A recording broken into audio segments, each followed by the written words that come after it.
नमस्कार, मी सुहास घटवाई. महाप्रॉपर्टी प्रस्तुत dream home या आपल्या विशेष कार्यक्रमामध्ये आपलं सगळ्यांचं मनपूर्वक स्वागत.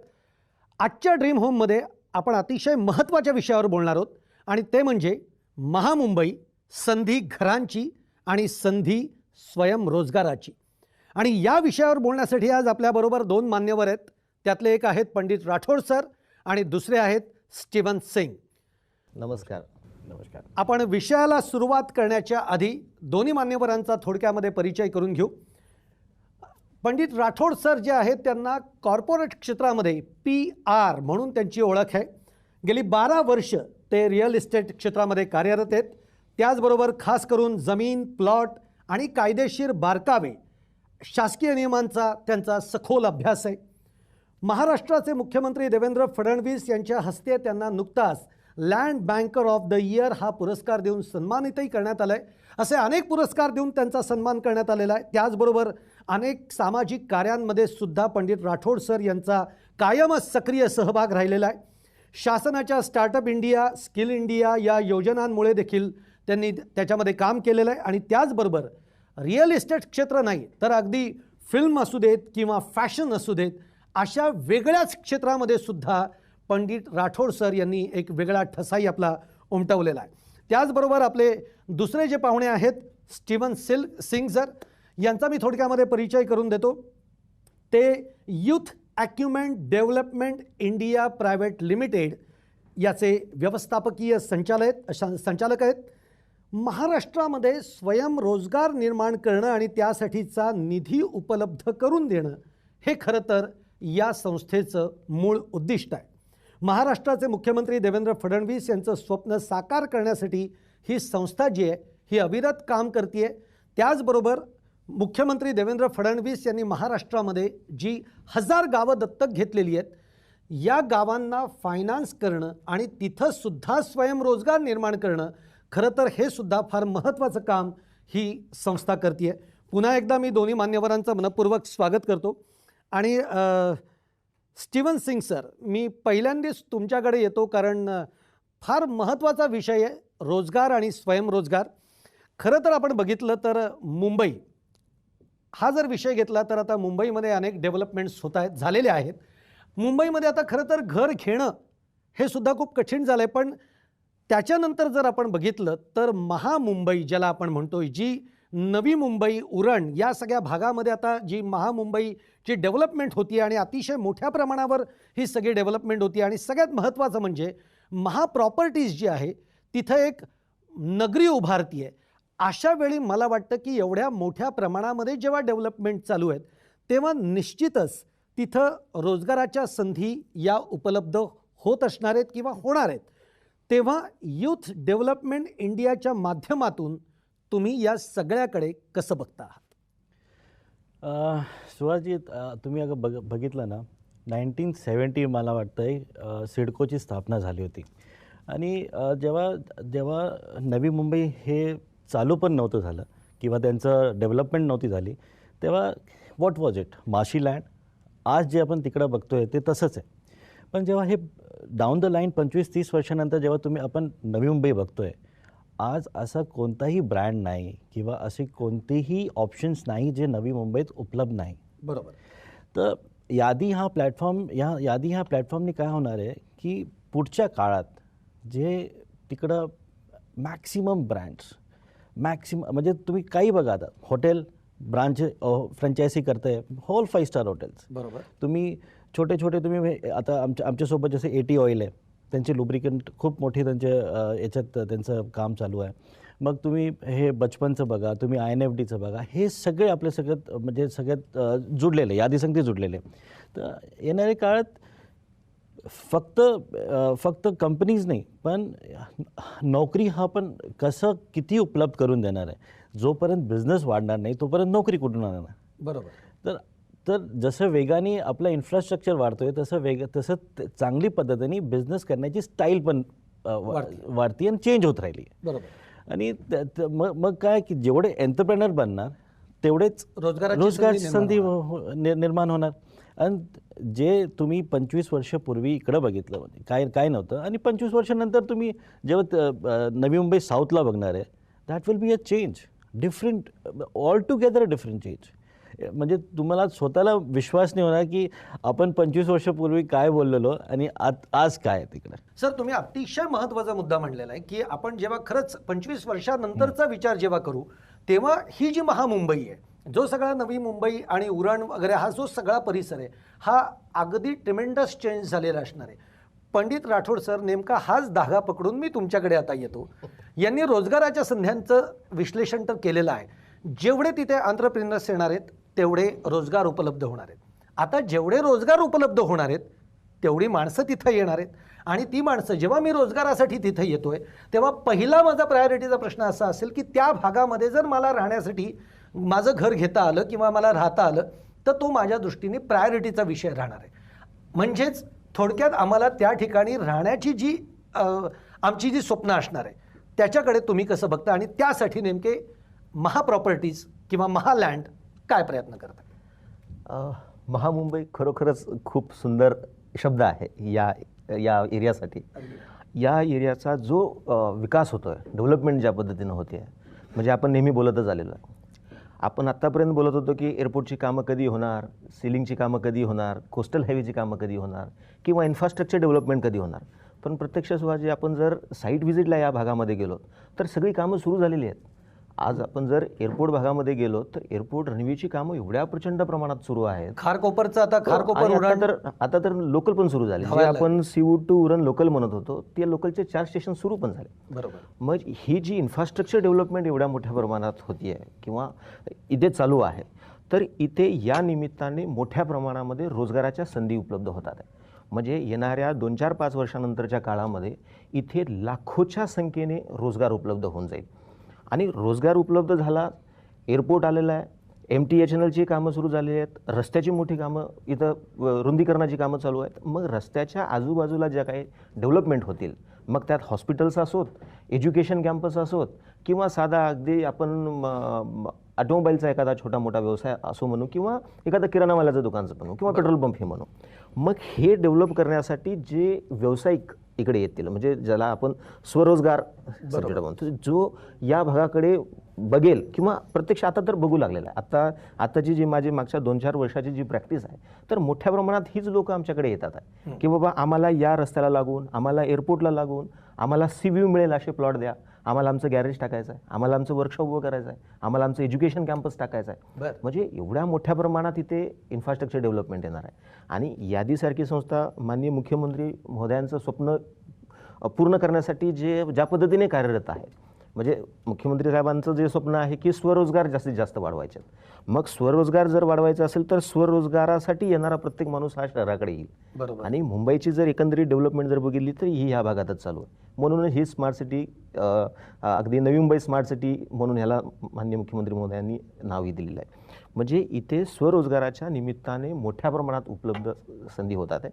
आणि स्वरोजगार असो किंवा रोजगार असो, यासाठी या भागाकडे येणारा प्रत्येक माणूस स्वतःच्या घरासाठी, व्यवसायासाठी इकडे काही ना काही घेईलच, प्रॉपर्टी घेईलच. मग अशा लोकांना प्रॉपर्टी उपलब्ध करून देण्याचं काम हे महालँड महाप्रॉपर्टी करत राहील. वा, अशा लोकांना महालँड महाप्रॉपर्टीज हे घरांचं स्वप्न पूर्ण करण्यासाठी उतरले. मुद्दा असा आहे की आत्ता त्यांनी बोलताना असं सांगितलं की इथे रोजगार उपलब्ध होत आहेत. आता जेवढी कामं चालू आहेत त्या निमित्ताने स्वयंरोजगारही आता पुढच्या काळामध्ये उपलब्ध होतीलच. मुद्दा असा येतो की स्वयंरोजगारासाठी सगळ्यात मोठा अडचण जी असते, म्हणजे आता आमच्यासारख्यांचा जर विचार केला तर स्वयंरोजगाराचा जेव्हा आम्ही विचार करतो तेव्हा आम्हाला फायनान्स हा आमचा मुख्य मुद्दा आहे. मग हा फायनान्स उपलब्ध करण्यासाठी यादी ही संस्था जी आहे किंवा शासनाच्या मार्फत तुम्ही या सगळ्याकडे कसा पाठपुरावा करणार आहात? सुभाषजी, फायनान्सच्या पहिले देर आर मोर 2 थिंग्स. सगळ्यात पहिलं ते हे निवड करणं की आपण कोणचा बिझनेस करणार आहे. बरोबर. दुसरी गोष्ट, आपल्याला त्याचं प्रोजेक्शन कसं राहणार, त्याचं रेव्हेन्यू मॉडेल कसं राहणार. ओके. हे सगळं जे आहे ना, हे यादी हे पूर्ण करून देते तुम्हाला. ओके. कारण का जेव्हा कोणी विचार करतं की मला बिझनेस करायचा, एक नोकरीवाला विचार करतो मला बिझनेस करायचा किंवा नवीन एंटरप्रेनर विचार करतो, त्याला हे सगळं माहीत नसतं. आणि शासनाचे एवढे स्कीम्स आहे, एवढे महामंडळाचे स्कीम आहे, अण्णाभाऊ साठे, मुद्रा लोन, एवढे चांगले चांगले स्कीम्स आहे. तुम्हाला आश्चर्य वाटेल की आजच्या यूथला, आजच्या जनरेशनला हे सगळे स्कीम्स काय, पॉलिसीज काय 0% आहे. पण कोण उपलब्ध करू माहितीच नाहीये नाही सर. म्हणजे मी खरं सांगतो, तुमच्या निमित्ताने आता आणि आत्ताच्या या कार्यक्रमाच्या निमित्ताने या स्कीम्स आमच्या कानावर पडतायत आणि या स्कीम्स बद्दल आम्हाला माहिती मिळतीये. आणि वुमन एंटरप्रेनर त्यांच्यासाठी पण खूप खूप स्कीम्स आहे. हे कोणाला माहीत नाही, पालकांना माहीत नाही तर पोरांना कुठून माहीत राहणार. बरोबर. आणि यादी ही संस्था काय की आमच्या सांगती हे सगळे महामंडळ आमच्या बोर्डवर आहे, NBFCs आमच्या बोर्डवर आहे, व्हेंचर कॅपिटलिस्ट आमच्या बोर्डवर आहे, आणि नॅशनल बँक, कॉपरेटिव्ह बँक हे पण आमच्या बोर्डवर आहे. तर याच्यात काय असतं की तुमच्याकडे जिद्द आहे ना काय करायची, आमच्याकडे संधी आहे. अच्छा. तुम्ही जिद्द फक्त ठेवा, आम्ही तुम्हाला संधी देऊ. आणि तुम्हाला तुमच्या साम टीव्हीच्या माध्यमातून मी लोकांना सांगतो की फक्त जिद्द ठेवा, बाकी सगळे आमच्यावर सोडा. म्हणजे आम्ही तुमच्याकडे जिद्द घेऊन यायची, प्लॅटफॉर्म संधी उपलब्ध प्लॅटफॉर्म उपलब्ध करून देणार. येस, ते तेवढं म्हणजे तेवढ्या डीपमध्ये आम्ही स्टडी करून हे केलेलं आहे.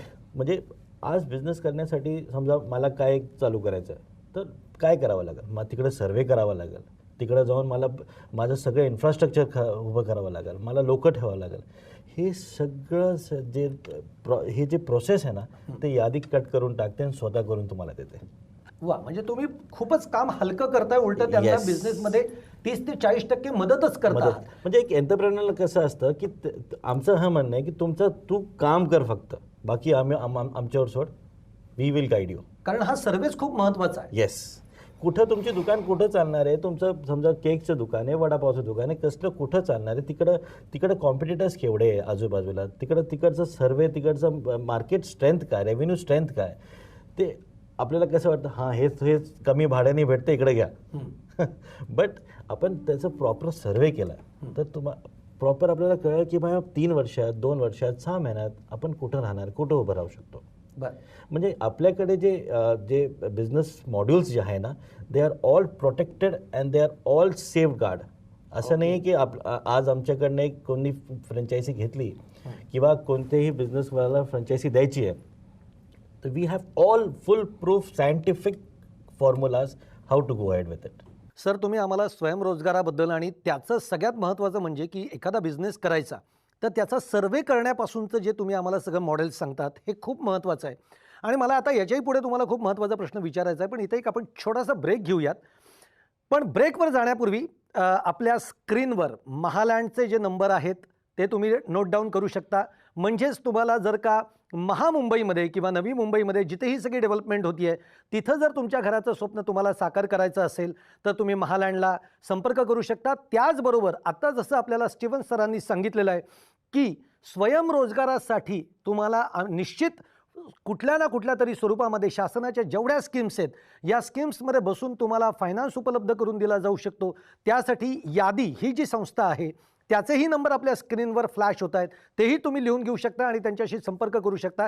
इथे आपण एक छोटासा ब्रेक घेऊयात, कुठेही जाऊ नका, पाहत राहा साम टीव्ही.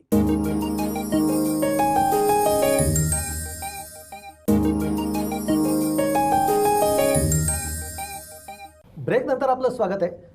स्टीवन सर, मगाशी तुम्ही अतिशय महत्त्वाचे 2 मुद्दे मांडलेत. एक तर तुम्ही ज्याला स्वयंरोजगारामध्ये तुम्ही फायनान्स उपलब्ध करून देता, हा एक मुद्दा महत्त्वाचा आहे. तसाच तुम्ही प्रोजेक्ट रिपोर्टही तयार करता. म्हणजे दोन्ही मुद्दे खूप महत्त्वाचे आहेत. आता प्रश्न असा आहे की रोजगारासाठी असू देत किंवा स्वयंरोजगारासाठी असू देत, माणूस साधारणतः विचार करतो की आपण मुंबईमध्ये जॉब करावा किंवा व्यवसाय करावा की जेणेकरून आपली वृद्धी जास्त होऊ शकेल. पण आता मुंबईपेक्षाही महामुंबईकडे म्हणजे नवी मुंबईकडे माणूस वळालेला आहे, जिथे आज महालँडचं मोठ्या प्रमाणामध्ये काम चालू आहे. या ठिकाणी माणूस वळतोय. अशा वेळी महामुंबईकडे जेव्हा हा माणूस स्वयंरोजगाराची संधी म्हणून बघतो आहे तर अशांना एक तर मुळामध्ये तुम्ही फायनान्स उपलब्ध करून देणार का, हा पहिला प्रश्न. आणि दुसरा प्रश्न, ज्या तुम्ही शासनाच्या स्कीम्स आम्हाला सांगितल्यात या स्कीम्सच्या अंडर आम्हाला किती लाखापासून किती लाखांपर्यंत लोन मिळू शकतं एखाद्या व्यवसायासाठी, हेही आम्हाला तुम्ही मार्गदर्शन करा. नक्कीच सुहाजी. हो, लोन, तुमचा पहिला प्रश्न जो होता तो लोन फायनान्स आपण उपलब्ध करू देऊ शकतो. हो, आधीच्या प्लॅटफॉर्मवर हेच लोन उपलब्ध करणं, नवीन बिझनेस आयडियाज, नवीन डेव्हलपमेंट, हेच स्ट्रॅटेजी कशी राहावा पाहिजे तेच आपण करतो. आणि दुसरा जो तुमचा प्रश्न आहे की फायनान्स किती लाखापर्यंत करू शकतो. हे बघा सुहाजी, मी तुम्हाला एक सांगतो. 3 प्रकारचे लोक आमच्याकडे येतात. एक असतो जो म्हणतो की आय एम फुल्ली रेडी.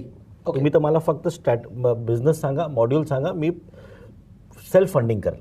दुसरं म्हणतो की माझ्याकडं 2 लाख रुपये आहे, पण मला 8 लाख रुपये लोन पाहिजे. तर ते बँकाकडून आपण मॉर्गेज लोन करून देऊ शकतो, पर्सनल लोन करून देऊ शकतो, किंवा शासनाकडनं त्यांना जे म्हणजे अण्णाभाऊ साठे महामंडळाकडून करून देतो, ज्योतिबा फुले आहे, तर त्यांचं मिनिमम 10 लाख रुपये असतात. अण्णाभाऊ साठेचं जे आहे ते 10 लाखपर्यंत आपण त्याच्यात लोन करतो. मुद्रा लोन जे आहे मग ते 50,000 पासून तर ते कोटीपर्यंत जातं. अच्छा. हो. मग ते तुमच्या प्रोजेक्टवर सगळं प्रोजेक्ट रिपोर्ट. येस, तुमचा प्रोजेक्ट, तुमचा व्यवसाय. आता आमच्याकडे असे पण बिझनेस आहे जे 50,000 मध्ये आपण गुंतवणूक केले तर 50,000 मध्ये आपण चालू करू शकतो. अच्छा. म्हणजे तुम्हाला म्हणजे आश्चर्य वाटेल. माझा एक खूप आमचे चांगले असोसिएट आहे, क्रॅकर्स म्हणून त्यांचं कंपनीचं नाव आहे. ते चिप्स कसे असतात तसे त्यांनी मच्छी आणि झिंगाची चिप्स बनवले आणि ते पॅकेटमध्ये भेटतात 5 रुपयामध्ये. 5 रुपयामध्ये. येस. आणि त्यांचं पुढच्या याच्यात असं जेवढे टुरिस्ट स्पॉट आहे आपण त्यांना डेव्हलपमेंट करून देतो. जेवढे टुरिस्ट स्पॉट आहे ना तिकडं मॅगी कशी 2 मिनिटात तुम्हाला भेटणार, तसे तुम्हाला आपली झिंगा, आपली बोंबील, आपले हे 2 मिनिटात ते एकदम मस्त फ्राय पण नाही, फक्त कांदा लिंबू टाकून मस्त करून ते देते. म्हणजे छोटे छोटे व्यवसाय पण आहे. हा, गोल लस्सी म्हणून आमचं एक खूप चांगलं एक हे बिझनेस आहे. ते पण फक्त 30 रुपयामध्ये तुम्हाला कमीत कमी there are 60 types of different lassis what they can give. असे छोटे छोटे खूप आहे. म्हणजे खरोखर तरुणांनी अशा गोष्टींचा विचार नक्की करायला पाहिजे असं तुमचं याच्यातनं खरं तर सांगणं आहे. इनफॅक्ट नोकरी करण्यावाले पण अगदी म्हणजे नोकरी करता करता सुद्धा तुम्ही अशा छोट्या व्यवसायाकडे वळू शकतात. येस. आणि त्याच्यासाठी आधी तुम्हाला सगळं म्हणजे तुम्हाला तिकडे समजा कोणी माणूस पाहिजे हे बघण्यासाठी, आणि सॉफ्टवेअर टेक्नॉलॉजी याचं पूर्ण उपलब्ध आम्ही केलं की तुम्ही तुमच्या ऑफिसमध्ये बसलेलं आहे, तुम्हाला सगळी डिटेल तुमच्या मोबाईलवर भेटलं, तुमच्या दुकानात काय चाललंय, बरं, एव्हरीथिंग, किती सेल झाला, किती माणसं तिकडे आले, everything you will get it, everything is automated. Right. तर हे टेक्नॉलॉजीचं याच्यात आम्ही चांगला उपयोग करून घेतलेला आहे. सर, एवढं सगळं खूप चांगलं ऐकल्यानंतर मुद्दा आता तुमच्याकडे वळतो. काय आहे की मुंबईमध्ये जेव्हा माणूस रोजगारासाठी, स्वयंरोजगारासाठी काम करतो, तो काम करतो मुंबईमध्ये, पण होतं असं की मुंबईमध्ये राहणं त्याला परवडत नाही आणि मग तो बाहेर जाऊन राहतो. म्हणजे पुन्हा त्याचा ट्रॅव्हलिंग आणि हा सगळाच प्रवास वाढतो, मनस्ताप वाढतो. म्हणजे कामाकडे कॉन्सन्ट्रेट करायचं का आपण या ट्रॅव्हलिंगमध्ये सगळं लक्ष घालायचं, असा एक प्रश्न निर्माण होतो. आता जेव्हा ही महामुंबई तयार होतीये, इथं महालँड आपली मोठं नगर उभारत आहे, अशा वेळी जेव्हा इथे स्वयंरोजगार तयार होणार आहेत, इथं रोजगार तयार होणार आहेत, तेव्हा इथल्या माणसांची गत ही मुंबईतल्या माणसांसारखी तर होणार नाही ना. म्हणजे जे मुंबईकडनं बाहेर गेले तसं महामुंबईकडनंही माणूस बाहेर पडला, अशी त्यांची गत तर होणार नाही ना. काय सांगाल तुम्ही? शिवाजी, खरी मजा इथंच आहे. खरी मजा इथंच आहे. आपण पुण्यावरून आहात, खरं दुःख म्हणून बघतोय खरं त्याच्याकडे. आपण पुण्यावरून आहात आणि पुणेकरांचा स्वभाव आहे किंवा तिथल्या ती एक रीती परंपरा चालत राहिलेली आहे की रोज दुपारी माणूस घरी जेवायला जातो, बरोबर, आणि सुखाची झोप घेतो आणि पुन्हा कामावर येतो. मग तो नोकरी असो किंवा व्यवसायाचं ठिकाण असो. पण मुंबईत ती परिस्थिती नाही आहे. मुंबईमध्ये लोक कामं करायला तर आलेली आहेत, व्यवसायालाही आलेले आहेत, पण बजेटचा विचार करत लोकांना खूप लांबवर प्रवास करावा लागतो. बरोबर. पर्यायासाठी फास्ट लोकल बस तेच आहे, तरी पण 2-3 तास रोज येणं, 2-3 तास रोज जाणं ही परिस्थिती आहे. त्यामुळेच मुंबईत अगदी दादर, चेंबूर, मंत्रालय या भागात काम करणारा माणूस वसई विरारच्याही पुढे गेलेला आहे, कर्जतच्याही पुढे गेलेला आहे, इगतपुरीच्याही पुढे गेलेला आहे. पण महामुंबईमध्ये ही परिस्थिती आता सध्या तरी नाही. पण कालांतराने येऊ शकते. जर आज आपण जर निर्णय घेतला, एवढ्या मोठ्या प्रमाणात इथं जर इन्फ्रास्ट्रक्चर डेव्हलपमेंट येते, सर्व गोष्टी इथं सुरू झालेल्या आहेत, जर आज आपण निर्णय घेऊन इथं आपल्या बजेटनुसार जर आपण एखादा आपलं स्वतःचं घरासाठीचा एखादा प्लॉट जर घेऊन टाकलात, तर जे काही या 1-2 वर्षात घेतील ते नक्कीच पुणेकरांची जी सवय आहे कामावरून रोज दुपारी घरी जेवायला जाणं आणि रेस्ट करणं, एनर्जी मिळून पुन्हा कामावर येणं, हे शक्य आहे. पण 2-4 वर्षानंतर तीच परिस्थिती पुन्हा येईल. जे थोडक्यात आम्हाला त्याच माध्यमातून हे माझं अपील पण लोकांसाठी राहील की स्वरोजगारासाठी विषय असो किंवा रोजगारासाठी असो, नवी मुंबई स्मार्ट सिटी, महामुंबई या भागाकडे प्रत्येकाने पाहावं आणि आजच निर्णय घ्यावा, जेणेकरून उद्या एवढ्या मोठ्या प्रमाणात इन्फ्रास्ट्रक्चर डेव्हलपमेंट म्हणजे काय, तर एअरपोर्ट, आज अंधेरी एअरपोर्टच्या आजूबाजूची परिस्थिती काय आहे, नरिमन पॉईंटसारखा कोस्टल हायवे इथं डेव्हलप होतोय ज्यातून CVV मिळेल. आज नरिमन पॉईंटची परिस्थिती काय आहे, विरार अलिबाग कॉरिडॉर मुंबईपासून बाहेर जाणाऱ्या सर्व रस्त्यांना जोडत JNPTकडे येतो. JNPT बंदर वर्ल्ड वाईड कनेक्टेड आहे. म्हणजे इतका ह्यूज कनेक्टिव्हिटी असणाऱ्या या भागामध्ये जर आज आपण प्लॉट नाही घेतला किंवा आपल्या हक्काचं घर आपण जर नाही घेतलं तर मी याला शहाणपण म्हणणार नाही. म्हणजे माझं हे अपील राहील की या गोष्टीकडे नक्कीच आपण पाहावं. आज आपण काय करतो, आपण गुंतवणूक करतो. गुंतवणुकीचे अनेक पर्याय आहेत. मी वैयक्तिक असं माझं मत आहे की आपण 5-6 रुपये गुंतवणूक केली आणि रिटर्न 10 रुपये मिळवले पेक्षा आपण ₹2 गुंतवणूक केली आणि रिटर्न 10 रुपये मिळवले, फरक आहे. आज शहाणपणाची गुंतवणूक तो फरक आहे. आणि आज ही महामुंबई 1-2 रुपयामध्ये तुम्हाला पर्याय उपलब्ध करून देते, जे उद्या 8-10 रुपयाचे होऊ शकते. त्यामुळे या भागाकडे नक्कीच या पद्धतीनं पाहायला पाहिजे. रोजगाराच्या निमित्तानं, स्वरोजगाराच्या निमित्तानं यादी संस्था ही तर काम करतेच आहे. मग आम्ही आज स्टीवन सरांना आम्ही तेच रिक्वेस्ट करून बोलवलं की बाबा महालँडमध्ये अनेक युवक येतात आहे, अनेक लोक प्लॉट घेताना दिसतात आहे आणि त्या लोकांची एकच इच्छा आहे की माझा एखादा छोटा मोठा व्यवसाय इथं मी सुरू करेन. पण कुठल्याही आधार नसल्यामुळं किंवा कोणत्याही प्रकारचं त्यांना नॉलेज हवं तसं नसल्यामुळं, आहे नॉलेज आहे नो डाऊट, पण शासनाच्या कुठल्या योजना आहेत, बँकेच्या कुठल्या योजना आहेत, यांचा प्रॉपर त्यांना नॉलेज नसल्यामुळं त्यांना त्यांचा व्यवसाय करताना थोडी अडचण येते. तर त्यांना तेच आमचं एकंदरीत सांगणं होतं की लोकहित प्लॉटही घेतील, स्वतःचा व्यवसायही उभं करतील, मग त्या व्यवसायांना तुम्ही कशा पद्धतीनं त्यांना हेल्प करू शकता, आर्थिक पाठबळ देऊ शकता. नक्कीच. म्हणजे शासनाच्या अनेक योजनातून तुम्ही त्यांना व्यवसायासाठी कर्ज द्या, आम्ही त्यांना घर घेण्यासाठी कर्ज देऊ किंवा आम्ही त्यांना प्लॉट देण्यासाठी कर्ज देऊ. खूप सुंदर. म्हणजे आता यांनी सांगितलं अगदी थोडक्यामध्ये, कारण आपल्याकडे वेळ कमी आहे म्हणून. हे डेव्हलपमेंट होतीये. मुख्यमंत्र्यांचं एकीकडे स्वप्न जे आहे तेही साकार करण्यासाठी यादी खूप अथक परिश्रम करते आहे. हे सगळं असताना मग आता ज्या इच्छुक लोक आहेत त्यांनी तुमच्याशी संपर्क कसा साधायचा? माझ्या जे कंपनीचं जे ईमेल आपलं काय म्हणतात वेबसाईट जे आहे www.yadi.ind.in हे आपलं. आणि सगळे जेवढे पण आपले डिजिटल प्लॅटफॉर्म आहे, फेसबुक म्हणा, ट्विटर म्हणा, आपलं इंस्टाग्राम म्हणा, सगळ्यावर तुम्ही यादी IND टाकलं की तुम्हाला भेटून जाईल. आणि आम्ही त्याच्यात नेहमीप्रमाणे आम्ही अपडेट करत राहतो की what we are doing and how we are doing. Okay. आणि माझा नंबर पण मी दिलेला आहे 9820045200. त्याच्यावर पण तुम्ही संपर्क करू शकतात आणि तुमचे जे प्रॉब्लेम्स आहे, जे क्वेरीज आहे, वी कॅन गो अहेड. अगदी. आणि ते नंबरही आपले फ्लॅश होत आहेत आपल्या स्क्रीनवर. अगदी शेवटचं जाता जाता 2 वाक्यांमध्ये, मुंबई उभारतीये, तिथं महालँड बरंच स्वप्न मोठं घेऊन उतरतीये, तरुणांना काय सांगाल? आता स्वयंरोजगारांना आर्थिक पाठबळही आता मिळालेलं आहे, मिळतं आहे, यादीकडून मिळेल. तुम्ही आता तरुणांना नेमकं काय आवाहन करा? हेच आव्हान राहील. मुंबई ही मायानगरी आहे, देशाची आर्थिक राजधानी आहे. मुंबईचं आकर्षण कधी कमी झालेलं नाही आणि होणारही नाही. मात्र मुंबईत स्वरोजगारासाठी, रोजगारासाठी आलेला प्रत्येक माणूस हा रेंट या कॉन्सेप्टमध्ये राहत आलेला आहे. जे भाडे आपण म्हणू, या भाडे तत्वावर राहत आलेला आहे. आता महामुंबईमध्ये त्याची गरज नाही. तर युवकांनी आजच डिसिजन घ्यावं, आजच निर्णय घ्यावा आणि हे जे रेंटल सब्जेक्ट आहे किंवा भाडेतत्व जो सब्जेक्ट आहे ह्याला थोडासा बायपास करत स्वतःची प्रॉपर्टी इथं घेऊन टाकावी. त्यासाठी महालँड त्यांना हवं ते हेल्प करेल, हव्या त्या स्कीम कस्टमाइज करून देतील आणि कर्जही उपलब्ध करून देईल. अगदी खूप महत्त्वाचं सरांनी आपल्याला, राठोड सरांनी सांगितलं आहे. खरंच आपण खूप काही गोष्टी घेऊन चालत असतो. भाडेतत्वावर राहण्याची आता संकल्पना बदलून टाकूयात आणि माझ्या स्वतःचं घर होईल हा विचार आपण ठेवूयात. आणि हे घर महालँड आपल्याला महामुंबईमध्ये नक्कीच साकारतीये आपल्यासाठी.